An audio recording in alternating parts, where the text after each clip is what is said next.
रात के 8 बजे कमला रसोई में खाना बना रही होती है। तभी उसकी बेटी रोशनी आती है। माँ मुझे नींद आ रही है। आपको पता है ना, मैं जल्दी से खा पी कर 10 बजे से पहले ही सो जाती हूँ। जल्दी से खाना बना दो। अरे हाँ मेरी माँ, मुझे पता है कि तुझे जल्दी सोने की आदत है। काम करके खाना बन गया है, ये ले खा ले। बहुत जल्दी सो रही है ना, ये नहीं माँ के साथ काम में हाथ बंटवा दो। खुद तो जल्दी सो जाती है, लेकिन तेरी माँ तो 11-12 बजे तक ही सो पाती है, सारा काम खत्म करके। हमेशा ऐसा ही नहीं चलेगा। ससुराल में हो सकता है तू लेट जागे। माँ अभी कैसी बातें कर रही हो? भला ऐसा कौन होगा जो रात को खाना खाएगा? और वैसे भी ये सब काम मैं जल्दी करके सो जाया करूंगी। आपको तो पता है मुझे जल्दी सोने की आदत है। तेरे आदत से क्या होता है, यहाँ पर मैं हूँ, सब काम करते करते टाइम हो जाता है, लेकिन ससुराल में तुझे नानी याद आ जाएगी तेरी। चलो आप खाना खाने को दो, नानी को तो मैं बाद में याद कर लूंगी। रोशनी अपना खाना लेकर टीवी देखते देखते खाना खाने लगती है और उसके बाद ब्रश करके जल्दी सो जाती है। ये पहली बार नहीं था जब उसे जल्दी उठना और सोने की आदत थी। रोशनी टाइम से अपना सारा काम खत्म कर लेती थी। वक्त गुजरता है और रोशनी की मोहित नाम के लड़के से शादी हो जाती है। जैसे दिन गुजरते हैं रोशनी खुद को घर में ढाल लेती है।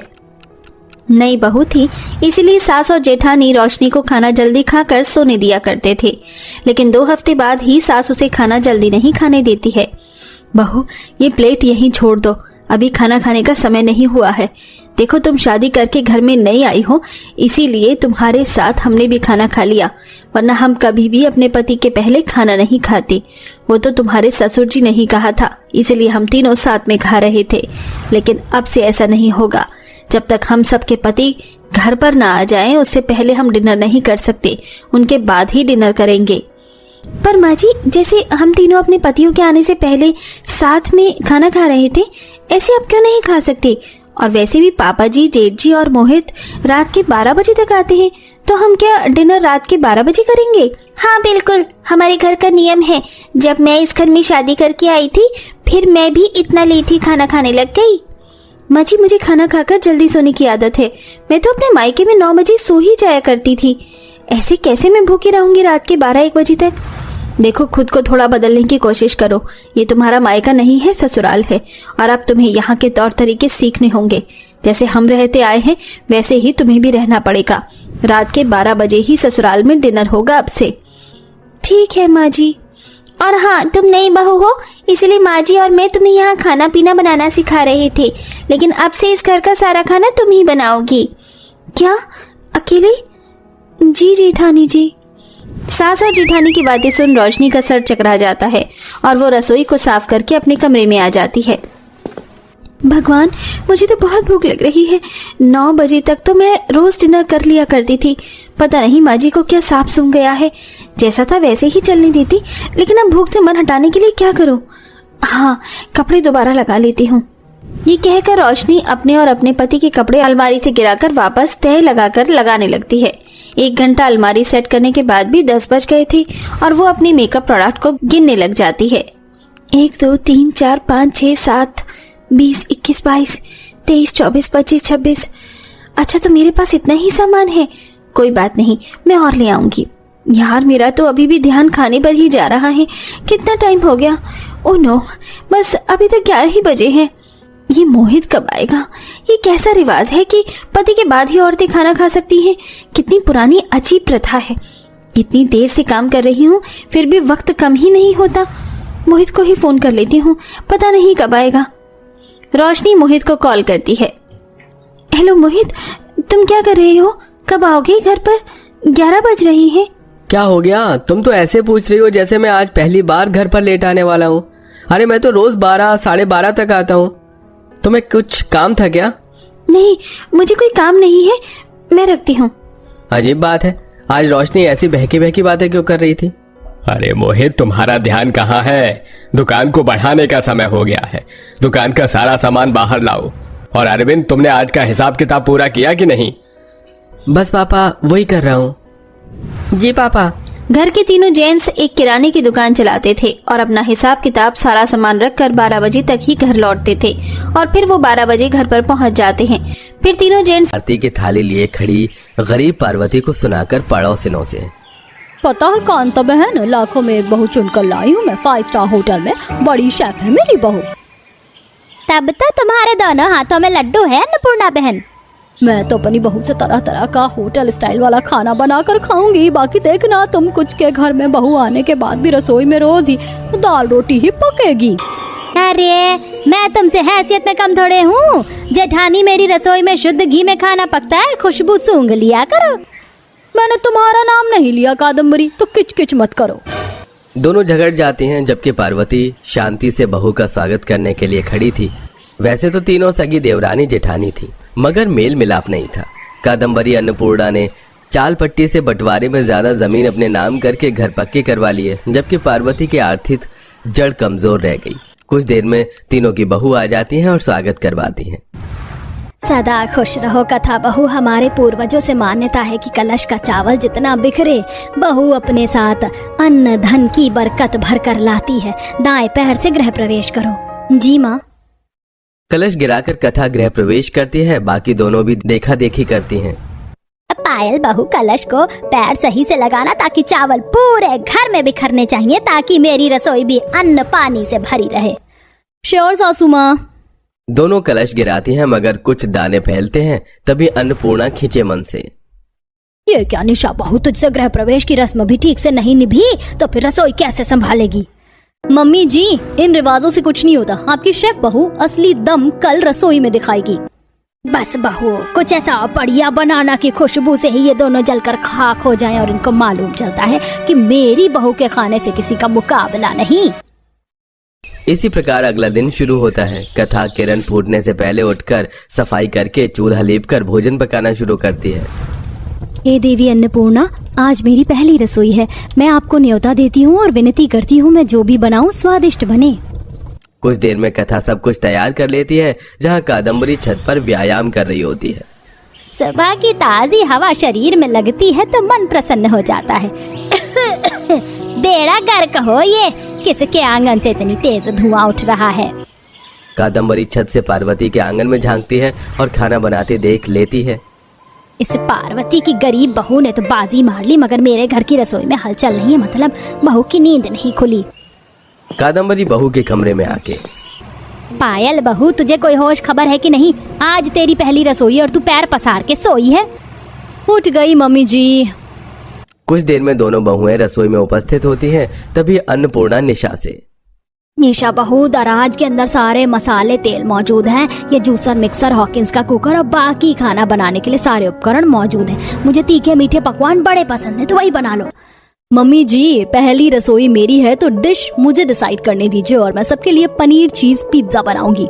अच्छा तो तुम पिज्जा बना लो बहू, तला भुना पकवान तो सब बनाते हैं। जहाँ दोनों की बहुएं रसोई में काफी समय लेती हैं, वहीं कथा परिवार को परोस कर खिला रही थी। माँ जी, बाबूजी, और पूरी डालूं? अरे नहीं कथा बहू, इतनी नरम कचौरी बनाई थी तुमने कि मैं भूख से फिजूल खा गया।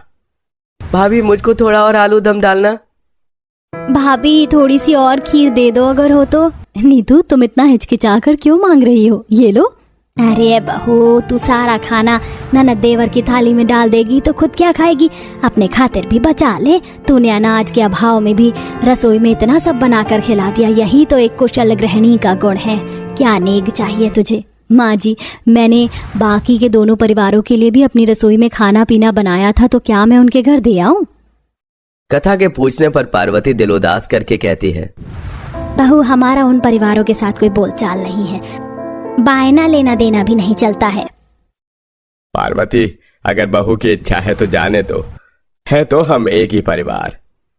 खुशी खुशी कथा अपने रसोई में 2 थाली में खाना लगाकर जाती है, जहाँ अन्नपूर्णा गुस्से में बहू पर बरसते हुए, थू थू थू थू, रसोई में इतने घंटे खराब करके तूने कच्चा पक्का पिज्जा बनाया है बहू।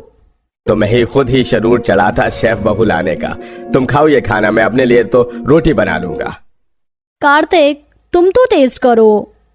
मेरा तो देखकर ही पेट भर गया, तुम खा लो। सच में बंदर क्या जाने अदरक का स्वाद। मम्मी जी, आप अपनी रसोई खुद संभालिए।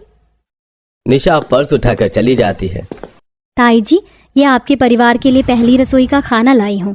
ज्यादा जले पर नमक मत छिड़को। तुम्हारे रसोई से हमारा एक चुटकी एक छोटे से गांव में जहां हर घर के आंगन में सब्जियों की खुशबू और मिट्टी की सौंधी महक बसी थी, वहीं नंदिता के माता पिता अपने परिवार के साथ रहते थे। खेतों में हरियाली थी और हर मौसम में अलग अलग फसलें उगती थीं। बाबा ये देखो, ये लौकी कितनी जल्दी बढ़ गई, तोड़ लो क्या? आज इसी की तरकारी बनाएंगे। हाँ ठीक है, तोड़ ले। वैसे भी तेरी अम्मा को तेरी तरी वाली लौकी बहुत पसंद है। नंदिता सब्जी के खेत से लौकी और कुछ और सब्जियां तोड़कर एक झोले में डाल देती है और दोनों बाप बेटी घर आ जाते हैं। देखो माँ, आज मैं और पापा आपके लिए लौकी लाए हैं। बेटी जवान हो गई है, बस लौकी, कद्दू, टमाटर, मेथी पर अटके रहो। अब इस पगली को खेत ले जाना बंद करो, वरना सब कहेंगे कि बेटी से खेतों में काम करवाते हो, फिर अच्छा रिश्ता भी नहीं मिलेगा। अरे भाग्यवान, हमारी बेटी इतनी सुंदर है कि कोई भी लड़का पल भर में पसंद कर लेगा। क्या क्या सब्जियां लाई है नंदिता, दिखा तो। ये देखो, टमाटर है, भिंडी है, कद्दू है और फूल गोभी भी है। अरे अरे रे रे, ये तो 3 टाइम की सब्जी ले आए, बासी हो जाएगी। रखे रखे, एक काम कर, बगल की कांति को ये कद्दू देकर आ जा। वैसे भी कद्दू कल ही तो बना था। मीना नंदिता को कांति के घर सब्जी देने भेज देती है। अब कहो, क्या कह रहे थे? लड़का पल भर में पसंद कर लेगा। अरे खेतों में जाएगी तो काली हो जाएगी। बगल की कांति की बेटी की शादी इसीलिए नहीं हो रही, जबकि वो लोग तो पैसों में भी ठीक ठाक हैं और हमारे पास फूटी कौड़ी नहीं है। सही कह रही हो भाग्यवान, अब तो इसकी उम्र भी हो गई है शादी लायक। आखिर कब तक हम अपनी बेटी को घर पर बिठा सकते हैं? इस तरह आए दिन नंदिता के माता पिता उसके घर से पल भर के लिए बाहर जाने पर भी उसकी शादी की चिंता करने लगते। वहीं नंदिता के घर में चावल, गेहूं, दाल के साथ सब्जियों की भी खेती होती थी और तनिक भी बासी सब्जी बच जाए तो कोई नहीं खाता था। ऐसे ही दिन बीतते हैं और एक दिन आज तो ऐसी तरकारी बनाई हूँ कि सब उंगलियां चाटते रह जाएंगे। अरे मम्मी, आज तो वो धानी काकी ने सोया मेथी मांगा था, मैं बताना ही भूल गई। लेकर आई थी, उनके लिए बना लिया हमने। धत पगली, पहले बताना था। कोई ना, धाने की कटोरी यहीं रखी है, सब्जी भी थोड़ी ज्यादा ही है, मैं धाने को देकर आती हूँ। मीना जी पड़ोसन की कटोरी में सब्जी रखकर देने के लिए जाती हैं, जहां धानी बस मिठाई का डिब्बा लेकर मीना जी के घर के लिए ही निकल रही थी। अरे धानी, तुम कहाँ जा रही हो इतनी खुशी खुशी मिठाई लेकर? बस तुम्हारे ही घर पर आ रही थी। वो क्या है ना, मेरी खुशबू का रिश्ता लग गया है। लड़का लंदन में रहता है, बड़ी मोटी पार्टी है, लो मिठाई लो। धानी की बेटी का रिश्ता लगने के नाम से मीना जी के मन में थोड़ी सी कश्मकश मचती है। वो मिठाई का एक टुकड़ा उठाने जा रही होती है, तभी अरे हटो, बाहर लो, पूरा डब्बा तुम्हारा ही है। एक चुटकी मिठाई ले रही हो। और हाँ, जब तुम्हारी नंदिता का ब्याह लगेगा, मैं भी डब्बा भरकर मिठाई लूंगी, समझी? धानी की बात से मीना जी भी हल्का मुस्कुरा देती हैं। ये लो, तुमने नंदिता को सोया मेथी के लिए कहा था, वो लड़की बताना भूल गई। अब मैंने बना दिया था तो सोचा देती आऊं। बढ़िया किया। मीना जी सब्जी की कटोरी देकर मिठाई का डिब्बा घर ले आती हैं। क्या बात है, आज मिठाई का डिब्बा? हमारे घर पक्की कोई बड़ी खुशखबरी है, वरना हम गरीब को कौन मिठाई का डिब्बा भर कर देगा। उसकी बेटी खुशबू की शादी लंदन में लगी है, उसी की खुशी में ये मिठाई लो, खाओ और हमारी बेटी की शादी ना लगने का शौक मनाओ। मीना की बात सुनकर योगेश जी का पूरा मूड खराब हो जाता है। माँ, मेरी शादी जहाँ होनी होगी हो जाएगी, चिंता काहे करती हो? अच्छे रिश्ते देख तो रहा हूँ, नहीं मिल रहे तो क्या करूँ? जो मिलते हैं उनकी दहेज की मांग हम पूरी नहीं कर सकते ना। हाँ, नंदिता के लिए रिश्ते तो आते, लेकिन दहेज के कारण कैंसिल हो जाते। वहीं एक दिन आज मेरी बहन आ रही है। अरे वाह, मौसी आ रही है। आ रही है नहीं, आ गई। मीना जी अपनी बहन को घर के अंदर लाकर उनकी अच्छे से खातिरदारी करती हैं।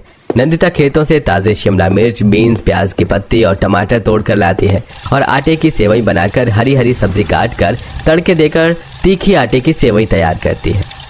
मौसी, ये लो, मैंने आपके लिए तीखी सेवई बनाई है, खाकर बताओ कैसी है।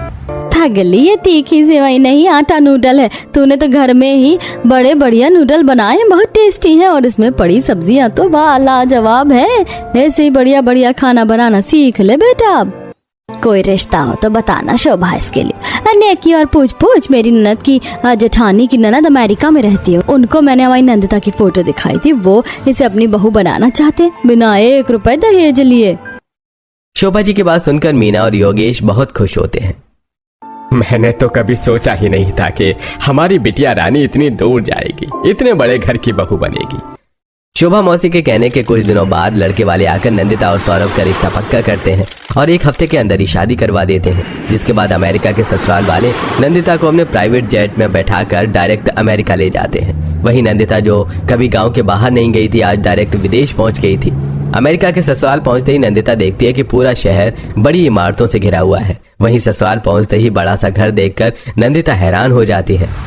घबराओ नहीं बहू, it's your in law's house. अब तुम हमारी डॉटर इन लॉ हो और हाँ, you are not only our daughter in law, तुम हमारी रिया जैसी ही हो। वेलकम टू अमेरिका ससुराल भाभी। ससुराल में सभी नई बहू का बढ़िया तरीके से वेलकम करते हैं और कुछ रिवाज वो इंडिया की तरह ही फॉलो करते हैं। ये देखकर नंदिता हैरान हो जाती है। यहाँ भी गांव के रीति रिवाज फॉलो होते हैं?